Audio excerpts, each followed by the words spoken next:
কানুতের সজ্জা ছিল, নাম করা এক বেশ্যা, টাকার বিনিময়ে সে নিজের দেহ পুরুষে দিত এবং তার টাকার অঙ্ক ছিল বড়। সাধারণ মানুষ তার কাছে যাওয়ার সাহস পাইত না। এমপি মন্ত্রী এই ধরনের শিল্পপতি কুটিপতিরাই ছিল তার কাস্টমার। এই মিস্টার কারুন সম্পদের বড়াইয়ের কারণে যখন মুসা নবীর দরবার ছাড়িয়া দিল, দিন শরীয়ত ছাড়িয়া দিল, আল্লাহ লানত তার উপরে পড়লো। সেই দিন থেকে এই দুষ্ট ওই সবজার কাছে প্রায় রাত্রেই যাইত নিজের কুমতলব পূরণের জন্য। বলুন নাউজুবিল্লাহ। ওই রাত্রেও বসে বসে চিন্তা করেন। চিন্তা করতে করতে রাত গভীর হয়ে গেল, সবজার কথা মনে পড়লো।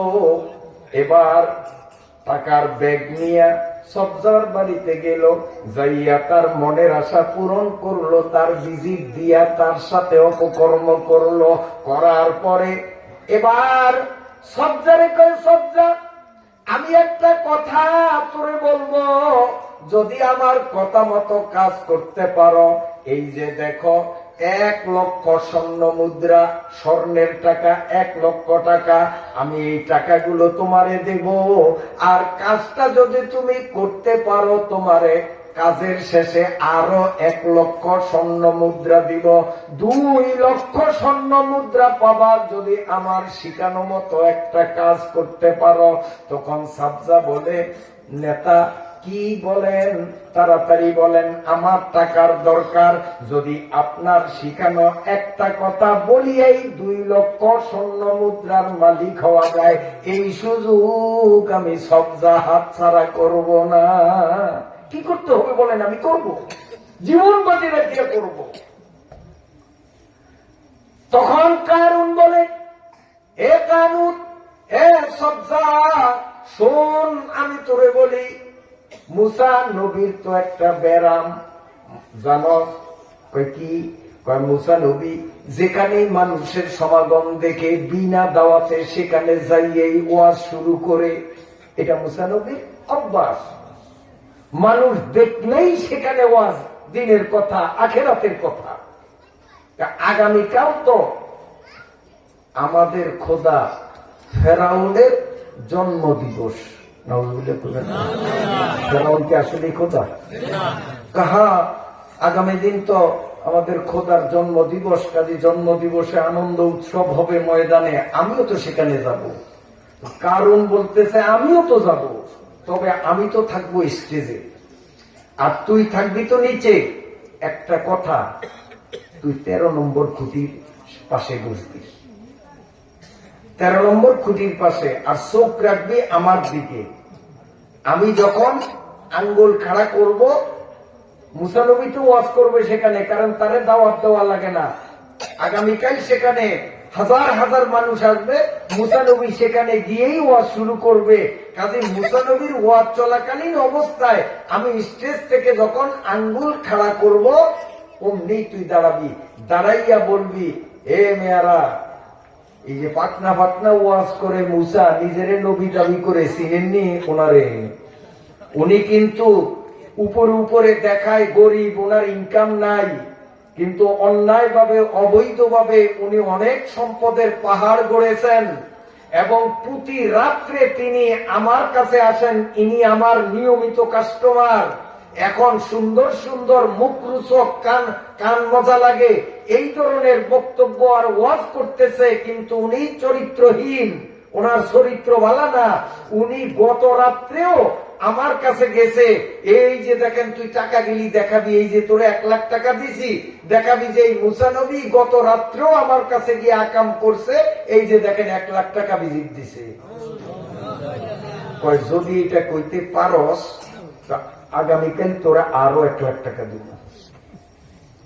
তখন সবজা চিন্তা করে যে মুসা নবীর নামে এত বড় একটা বদনাম, আমি বলবো নিরপরাধ মানুষ, ওনারে জীবনে দেখি নাই, শুধু নামই শুনছি, কারণ ব্যবসায় নবী দেখি মুখ এমনি। কিন্তু লোক মুখে শুনি যে উনি খুব সৎ, উনি চরিত্রবান। আবার চিন্তা করে, দূর, মুসার চরিত্র যা হয়ে হোক, আমার দরকার টাকা। এক কথা বলিয়েই যদি 2 লাখ টাকা পাওয়া যায়, তা আমি সেকেন্ডের মধ্যে আঙ্গুল ফুলিয়া কলা গাছ, এই সুযোগ হাতছাড়া করা যায় না। হ্যাঁ ঠিক আছে নেতা, ঠিক আছে, আমি 13 নম্বর কুটির কাছেই বসবো, আপনি শুধু আমার এই ইশারা দিবেন, সাথে সাথে বলবো আমার টাকা দিবেন তো 1 লক্ষ, এই নগদ 1 লক্ষ দিলাম, যদি বলো তারও 1 লক্ষ দিব।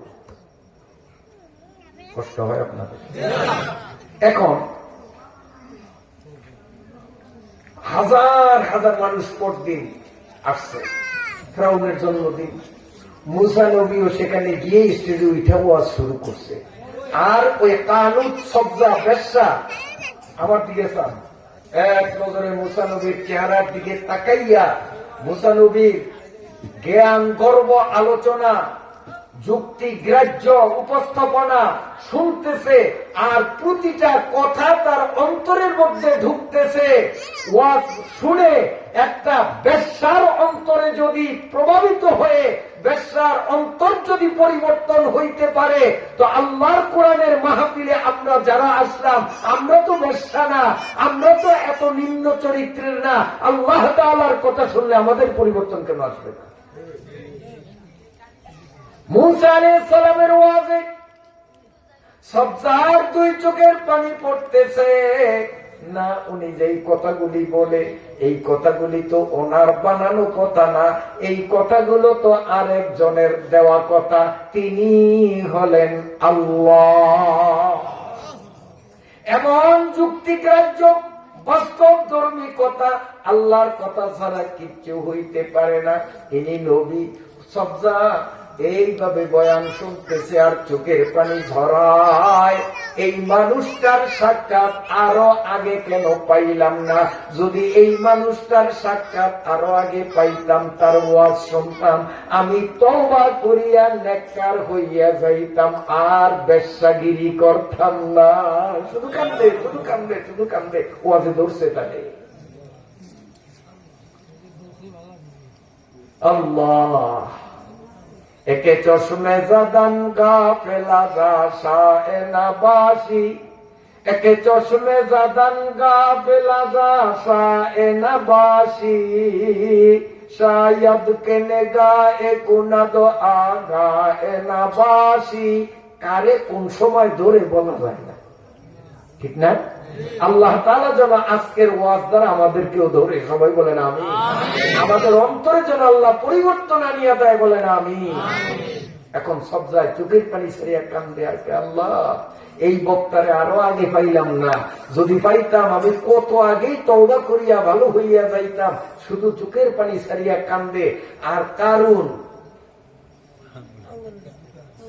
কিন্তু সবজার এদিক কোন খবরই নেই। সবজা মুসা নবীর চেহারার দিকে তাকাইয়া কয়, এমন সুন্দর নুরানি চেহারার মানুষ, যার প্রতিটি কথার মধ্যে যুক্তি, যার প্রতিটি কথার মধ্যে জ্ঞান, এই মানুষটার বিরুদ্ধে আমি ঘুষ খাইয়া মিথ্যা কথা বলতে পারি না, আদৌ সম্ভব না।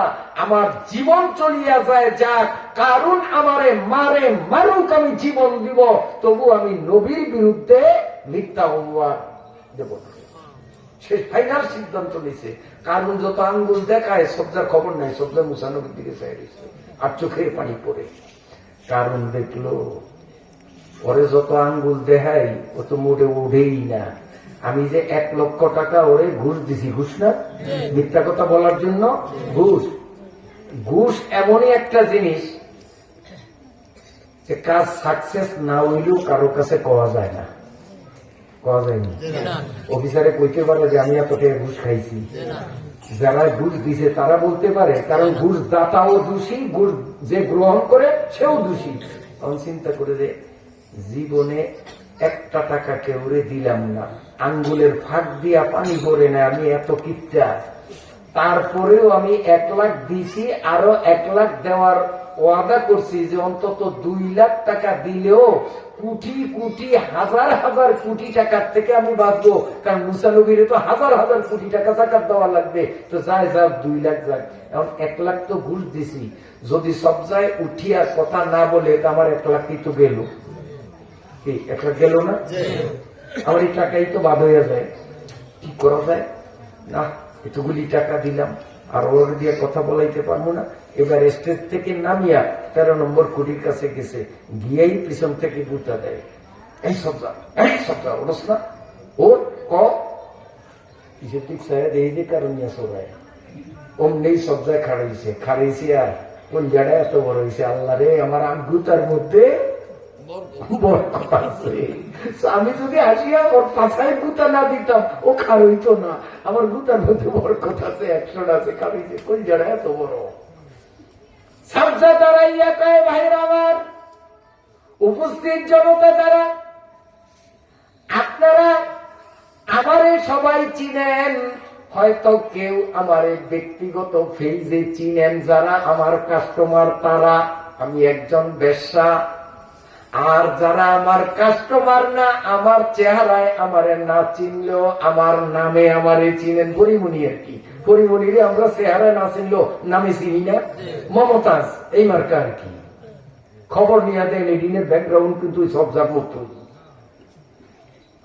আমার ভাইরা বাবাজিরা, ওই সবজা দাঁড়াইয়া কয়, আমি এই দেশের সবচেয়ে বড় ব্যবসা, আমার কাস্টমার হলো এমপি, মন্ত্রী, শিল্পপতি, ধনী মানুষ, বড় লোক। এই যে দেখেন কারুন, আমারে পিছন থেকে গুতাইয়া দাঁড় করাইছে। এই কারুনের চরিত্র কিন্তু ভালো না। এই কারুনও প্রতি রাত্রে আমারে ভোগ করে। কারণ কল্লা তল্লন দিছে, কই কি আশা করলাম, আর ওই কি কুদরত কার? আল্লাহ এখন আছে না নাই? আল্লাহ। বন্ধুরা আমার, সাবজা বলেন, শুনেন, এই যে মুসা, জীবনের নাম শুনছি, ওনারে কোনোদিন দেখি নাই, ওনার চেহারার দিকে নজর করিয়েই আমার শতভাগ বিশ্বাস হয়ে গেল ইনি একজন সৎ মানুষ। ইনি অন্যায় কারে কয় জানেই না। এই সৎ মানুষটার বিরুদ্ধে জেনার অপবাদ দেওয়ার জন্য এই মিস্টার কারুন গত রাত্রে এই নগদ 1 লক্ষ স্বর্ণ মুদ্রা আমারে ঘুষ দিছে। আমি যদি মুসা নবীর বিরুদ্ধে অপবাদ দেই, আরো 1 লক্ষ টাকার আমারে অঙ্গীকার দিছে। আমি এই 1 লক্ষ টাকা চোরার নাকে মুখে মারলাম, আমার টাকার দরকার নাই। আমি টাকার লোভে পড়িয়া একজন নবীর অপমান করব না। কিয়ামত পর্যন্ত কোন নবী আসবে না, আসবেনিও। এই যে আমার ছেলে বলছে না, আমাদের নবী শেষ নবী, আমার ছেলের কথা না, কোরআনের কথা। তিনি শেষ নবী, আমাদের নবী। আমাদের নবীর পরে আর কিয়ামত পর্যন্ত নবী আসবে না। তবে নবীর দায়িত্ব পালন এই উলামা ইকরামরা করে। উলামা ইকরামদেরকে ইজ্জত করা মানে নবীরে ইজ্জত করা। উলামা ইকরামের সাথে বেয়াদবি করা মানে নবীর সঙ্গে বেয়াদবি করা। নবী নাই, নবীর ওয়ারিস আলেমদেরকে মনে প্রাণে আমরা মহাব্বত করব। রাজি আছি কি? রাজি আছি? রাসূলুল্লাহ সাল্লাল্লাহু আলাইহি ওয়াসাল্লাম, মান নাযারা ইলা ওয়াজহিল আলিম ফাফারিআ বিহা খালাকাল্লাহু বিতিলকান নাযরাতি ওয়াল ফারাহাতি মালাকা ইস্তাগফিরু লাহু ইলা ইয়াউমিল কিয়ামাহ। সুবহানাল্লাহ, সুবহানাল্লাহ। আসলে আপনাদের কষ্ট হয় না? আল্লাহ, অল্পতে আমি অল্প সময়ের মধ্যেই ছাড়ব। বন্ধুরা আমার, খুব খেয়ালে শুনি। আল্লাহর রসুল আমাদের প্রিয় নবী, কলিজার টুকরা আখিরি নবী বলেন, কিয়ামত পর্যন্ত আমার পরে আর কোন নবী আসবে না। তবে নবীর স্থলাভিষিক্ত হবে উলামারা। আল উলামা ওয়ারাসাতুল আম্বিয়া। এই আলেমরা নবীগণের ওয়ারিস।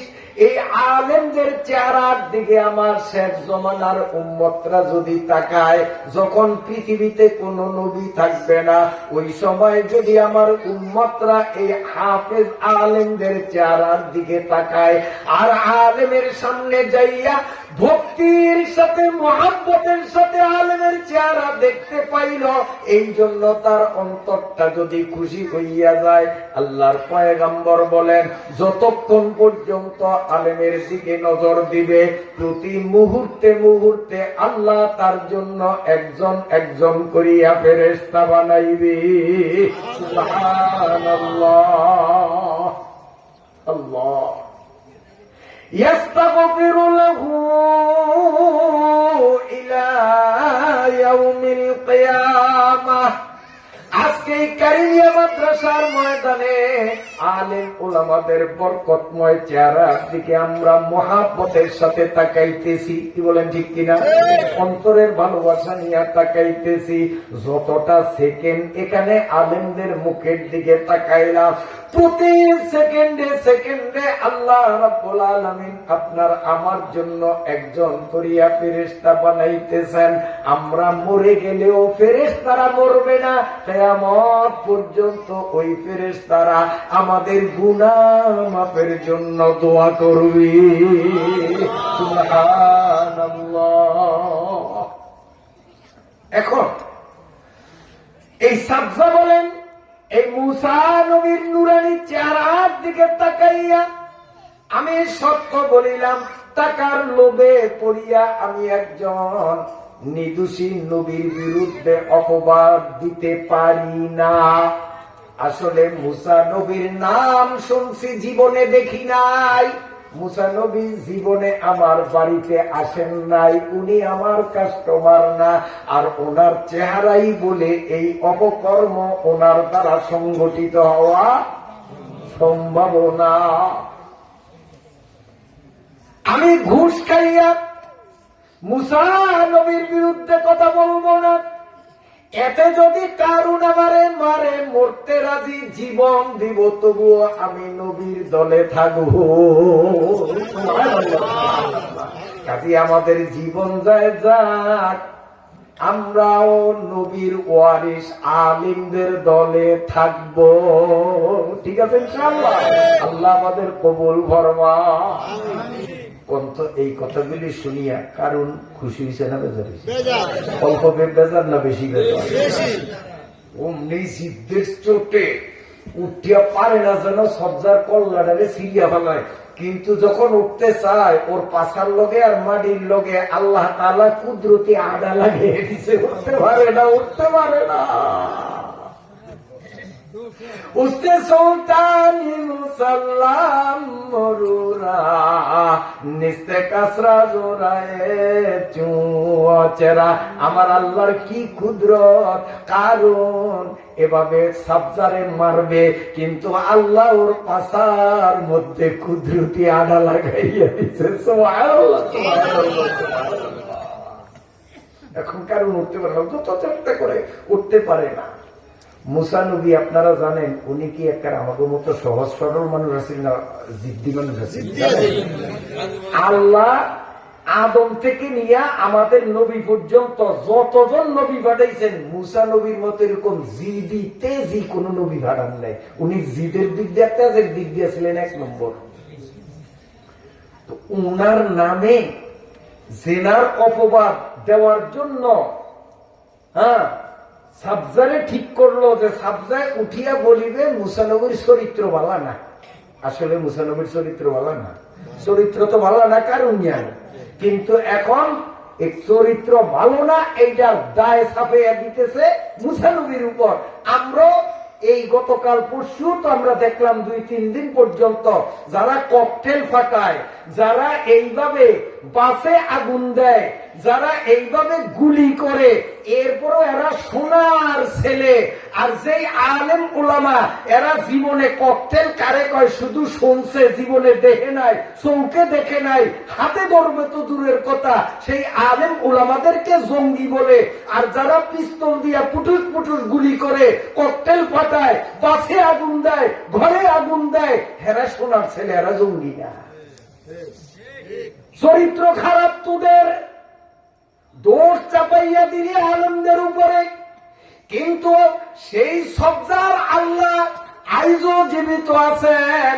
আল্লানা কামা কানা কাদা ওয়ালাম ইয়ালকে জাওয়ালা ফালা জিদ্দা ওয়ালা নিদ্দা ওয়ালা হাদ্দালে মাওলা ফালা জিদ্দা ওয়ালা নিদ্দা ওয়ালা হাদ্দালে মাওলা। আমার আল্লাহর আগেও যেমন কুদরত ছিল, সবজার আমলেও আল্লাহ যেই শক্তি ছিল, বর্তমানেও আল্লাহর শক্তি আছে না? নাই? আছে। অতএব হক প্রথম ভীত থাকলেও হকের বিজয় নিশ্চিত। বাতিল থেকে হককে রক্ষা করার দায়িত্ব কার? আল্লাহ। আল্লাহ কারুন আটকাইয়া দিল, শত চেষ্টা করিও কারুন দাঁড়াইতে পারল না। এবার হযরতে মূসা আলাইহিস সালাতু ওয়াস সালাম গোসায় ফুসতেছে, চোখ একবারে অগ্নিশর্ম, ফুসফুস করতেছে। আল্লাহ কি হইছে? আল্লাহ তুমি দেখো নাই? দেখো নাই? দেখছি তো। কি হইছে? এত সেতকা? ও আল্লাহ, ও আল্লাহ, কোন মতে সবজার মুখ দিয়া যদি এই কথা বলাইতে পারত, তাহলে তো আমি মূসা শেষ হইয়া গেছি। কি কর? পাথর মারিয়া মূসারে মারত না? হ্যাঁ? ও আল্লাহ, বিচার তুমি করবা না আমি করব? আল্লাহ কয়, কে বিচার করলে তুমি খুশি? মূসা আলাইহিস সালাম বলে, মাবুদ, বিচার করার দায়িত্বটা যদি তুমি আমারে দাও, এই সূরার বিচারটা আমি করলেই মনে প্রশান্তি পাবো। আল্লাহ বলেন, ঠিক আছে, আমি বিচারের ক্ষমতা তোরেই দিয়ে দিলাম। তুই বিচার কর, তুই বিচার কর, আমি বিচার করব না, আমি খালি সামনে। আল্লাহ মূসারে দিছে এখন বিচার। যেই জায়গায় মূসার বিচার করবে কারুন, এখন হযরত মূসা আলাইহিস সালাম বিচার করে কারুনের। আমাদের দেশের অবস্থা তো তাই। যারা মিথ্যা ভাবে মামলাকে সাজাইয়া নিরপরাধ মানুষকে হত্যা করছে, এখন তাদের বিচার চলতেছে কি চলে না? মিল আসেনি আগের লোকে বর্তমানের লোকে 100 মিল। কারণ কোরআনে কোনো ফালতু কথা আল্লাহ বলেন নাই, আসলে আমরা বুঝি না। ও ভাইরা বাবাজিরা, রাগ করছেন? ভালো করে বুঝুন। আমি অল্প কয়েক মিনিটের মধ্যে আলোচনা শেষ করব। সারা রাত বলিয়াও শেষ করা যাবে না, কারণ আয়াত হইল 88টা।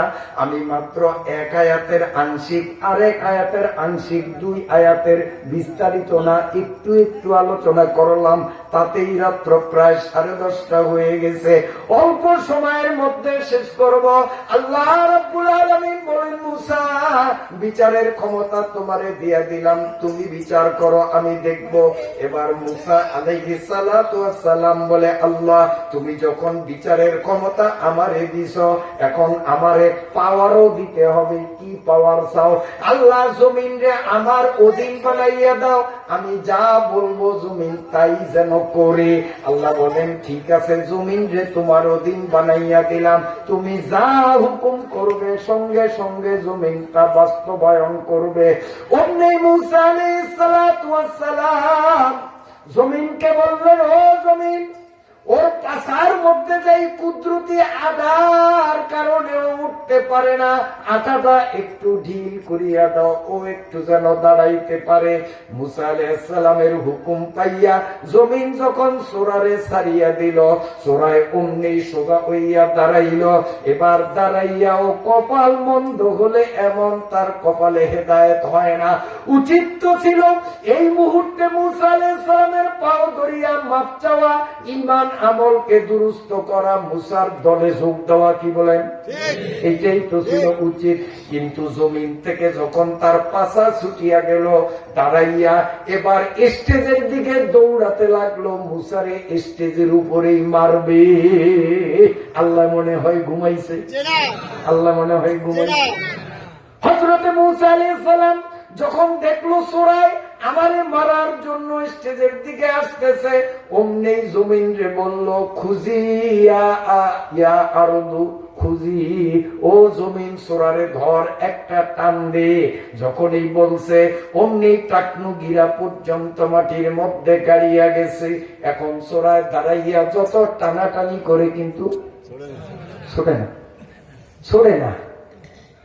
এরপরে মুসা আলাইহিস সালাম দেখে যে পাশাপাশি করতে ছুটতেছে না, তো উনি কয় আমি তো হুকুম দিলাম, সেকেন্ডের মধ্যেই হুকুম ফলো করছে, দেখি আরেকটা হুকুম দে, আরেকটা টান। কইছে আডু পর্যন্ত। মুসা আলাইহিস সালাম কয় দে আরেকটা টান, কোমর পর্যন্ত। কোমর পর্যন্ত গেল, এরপরও চোরা তওবা করে না। মুসা আলাইহিস সালাতু ওয়াস সালাম রে কয় তুমি তো বড় জাদুকর, জাদুর প্রভাবে আমাকে মাটির মধ্যে দশাইয়া দিলা, নাউযুবিল্লাহ। ভাই আমার, হযরতে মুসা আলাইহিস সালাতু ওয়াস সালাম জমিন রে বলেন খুজি হি ইয়া আইয়ুহাল আরদ, ও জমিন ধর সোরারে আরেকটা টান মার। যখন বলছে আরেকটা দিশা মন দিশা দূর গেছে, এখন দেখে যে আর তো উপায় নাই, এখন কয় ভাইজান ভাইজান মাফ করিয়া দেন, এবার মাফ চাই ভাইজান। কাম বুঝছে যে আর উপায় নাই, ছিলাম টাকনগিরা, তারপরে হাঁটু, তারপরে কমর, এখন টুকনি পর্যন্ত আর রক্ষা নাই। ভাইজান মাফ করিয়া দেন। মুসা তোর মতো সোরারে মাফ করা যাবে না, মাফ করিয়া দেন। না, আমারে মাফ করেন, যেহেতু আপনার বোন, আপনার ভাগ্না ভাগ্নি আমার ঘরে আছে, আপনার বোনের মুখের দিকে তাকাইয়া, ভাগ্না ভাগ্নির মুখের দিকে তাকাইয়া আমারে মাফ করিয়া দেন। আর অন্যায় করবো না, জাকাতের বাদ দিব, জাকাত দিব না, জাকাতের ঠেলার নাম কয় না, ঠেলার নাম বাবাজি। আগে জাকাত দিতে মনে রাজি না, এখন কয় জাকাতের বাবা দিব, অর্থাৎ আমার কোন টাকা পয়সার দরকার নাই। আপনি চাইছেন 3 ভাগের 1 ভাগ, আমি 16 আনেই দিয়ে দিব। সুবহানাল্লাহ, ঠেলার নাম বাবাজি। মুসা আলাইহিস সালাম বলেন না, তোরে মাফ করা যাবে না, তোর মতো বেয়াদবরে ক্ষমা করা যাবে না, কারণ তুই সুযোগ পাইলে আজকে আমারে দুনিয়ার থেকে বিদায় করে দিতি। আল্লাহ রাব্বুল আলামিন ডাক দিয়ে কয় মুসা রে, আল্লাহ কি হইছে, বিচার একটু করতেছি, এখনো শেষ হয় নাই। আল্লাহ বলেন ও মুসা, এখন বিনয় করিয়া তোর বোন এবং ভাগ্না ভাগ্নিদের দোহাই দিয়া মাফ চাইল, চোখের পানি ঝরাইয়া কানলো, তোর পাষাণ দিলটা একটুও নরম হয় না, মাফ করলি না। এই কারণ যদি একবার যদি আমার কাছে মাফ চাইতো, আমি আল্লাহ সহ্য করতে পারতাম না, সঙ্গে সঙ্গে আমি ওরে মাফ কইরা দিতাম। বাজা বাজা সদবার তওবা শিকাস্তি বাজা। আল্লাহ তো এমনই, যার কাছে 1000 বার তওবা ভঙ্গ করলেও যদি আল্লাহর কাছে আবারও 100 বারের পরেও যদি আল্লাহ বলিয়া ডাক দেয়, আল্লাহ বন্দারে ঠেলিয়া পাঠাইতে পারে না, ঠিক না বেঠি? আল্লাহ বলেন মুসা, তোর কাছে 1000 বার মাফ চাইলো, তোর অভিনয় করলো, তোর পাষাণ হৃদয় বলল না, মায়া হলো না, মাফ করলি না।